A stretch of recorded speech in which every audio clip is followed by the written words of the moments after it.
فلسفہ حسین تقوی کا نام ہے، فلسفہ حسین قربانیوں کا نام ہے، اور فلسفہ حسین سجدوں کا نام ہے۔ سجدے قضا نہیں ہوئے اور سجدے ادا ہوئے ہیں وہاں کربلا کی وادیوں اور گھڑیوں میں امام حسین نے بہت دعائیں مانگی۔ ایک عمل دیتا ہوں، بہت زندگی میں کام آئے گا ان مبارک گھڑیوں کے حوالے سے، کہ آپ 2 تسبیح اول آخر 3 دفعہ درود شریف، اور اگر چاہیں 2 تسبیح سورۃ اخلاص کی پڑھ لیں۔ آپ کا کوئی مسئلہ ہے، آپ کی کوئی مشکل ہے، آپ کی کوئی پریشانی، یقیناً آپ کے لیے خیر کی، برکتوں کی اور رحمتوں کی ہے۔ آج بھی زمانے میں چرچا حسین کا، چلتا ہے ساری دنیا میں سکہ حسین کا۔ بھارت میں گر وہ آتا تو بھگوان کہتے ہم، بھارت میں گر وہ آتا تو بھگوان کہتے ہم۔ ہر ہندو نام پوجا میں جپتا حسین کا، ہر ہندو نام پوجا میں جپتا حسین کا۔ راون کی طرح مٹ گیا دنیا سے تو یزید، لیکن دلوں پہ آج بھی ہے قبضہ حسین کا۔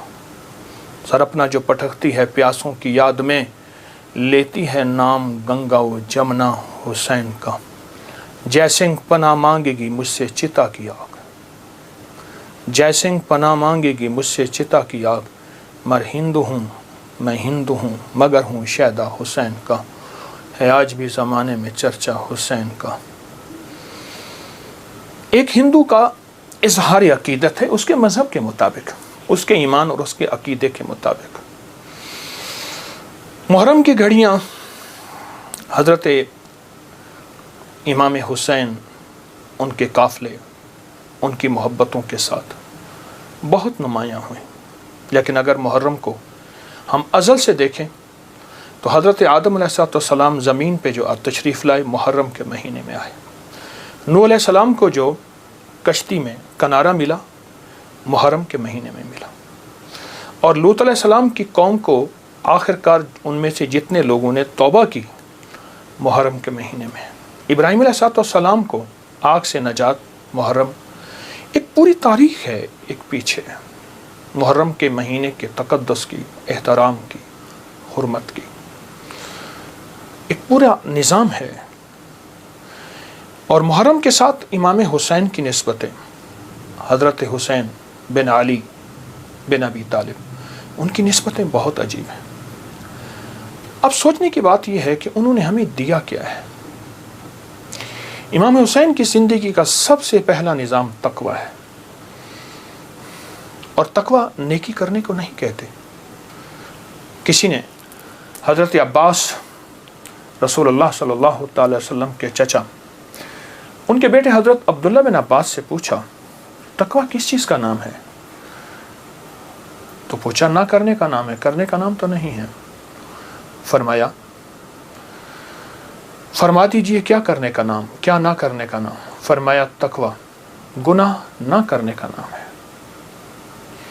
ایک بندہ بہت زیادہ نیکیاں کرتا ہے اور پھر بہت گناہ کرتا ہے، اس کو متقی نہ کہا جائے گا۔ فلسفہ حسین تقوی کا نام ہے، فلسفہ حسین قربانیوں کا نام ہے۔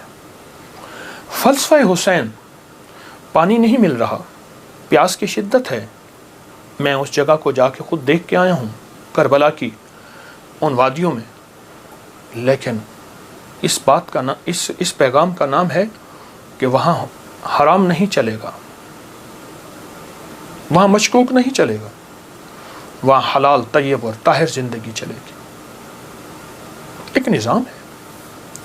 اور فلسفہ حسین سجدوں کا نام ہے کہ جنگ جاری ہے اور نماز کا وقت آیا، آدھوں نے نماز پڑھی، آدھوں نے جنگ کی، پھر انہوں نے نماز پڑھی، سجدے قضا نہیں ہوئے اور سجدے ادا ہوئے ہیں۔ اور فلسفہ حسین دعاؤں کا نام ہے۔ وہاں کربلا کی وادیوں اور گھڑیوں میں امام حسین نے بہت دعائیں مانگی ہیں، اور وہ دعاؤں کی پوری کتابیں اس وقت موجود ہیں۔ وہ دعائیں کیا تھیں؟ جس میں اللہ کی محبت، جس میں اللہ کے ساتھ عشق، جس میں اس کی ذات عالی کے ساتھ تعلق اور محبت، ان دعاؤں کا نام ہے۔ اور فلسفہ کربلا کا ایک پیغام دیتا ہے کہ خیال کرنا، جب ایک طرف حق ہے اور ایک طرف نہ حق ہے، اور وہ حق حلال کی شکل میں آئے، طیب طاہر کی شکل میں آئے، حلال کی شکل میں، طیب طاہر کی شکل میں آئے تو پھر حلال کبھی نہ چھوڑنا، اور حرام کے اوپر تمہیں کائنات کیا تخت مل جائے اس کو کبھی اس کے قریب نہ جانا۔ زندگی کا ایک سفر میں آپ طے کر رہے ہیں اور طے کریں گے موت تک۔ وہ ہستیاں زندگی کا سفر طے کر گئیں، لیکن انہیں ہم مردہ نہیں کہیں گے۔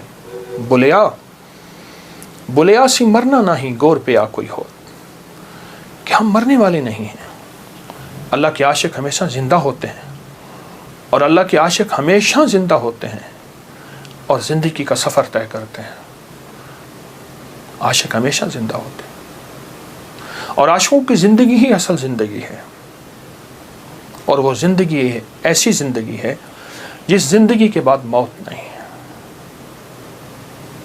ایک عجیب واقعہ علامہ جلال الدین سیوطی رحمۃ اللہ نے لکھا ہے، ایک شخص اپنی والدہ کے قبر پہ جاتا تھا اور قرآن پڑھتا تھا، تو خواب میں والدہ آئیں، کہنے لگی بیٹا تو آ کے نا کچھ دیر بیٹھ جایا کر، پھر قرآن پڑھا کر، اس سے پہلے قرآن نہ پڑھا کر۔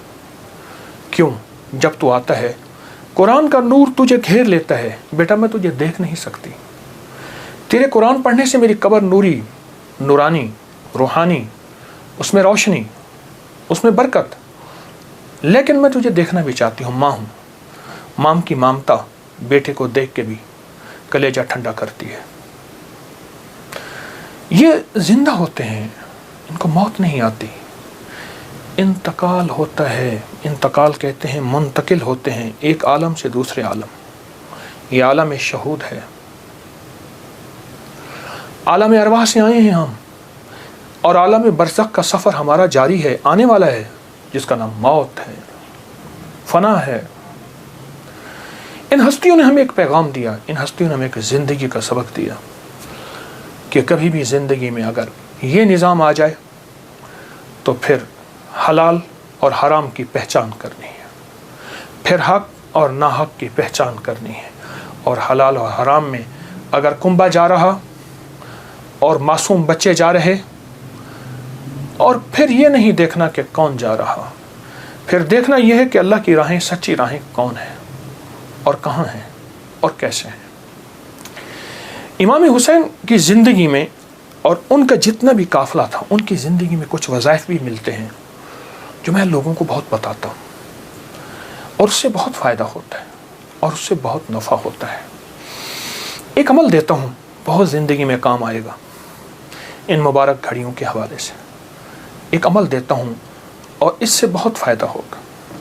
وہ عمل یہ ہے کہ آپ 2 تسبیح سورۃ فاتحہ کی پڑھیں، اول آخر 3 دفعہ درود شریف، اور سورۃ فاتحہ کی 2 تسبیح پڑھ کے اور اس کا ہدیہ حضور کے گھرانے کو ہدیہ کریں،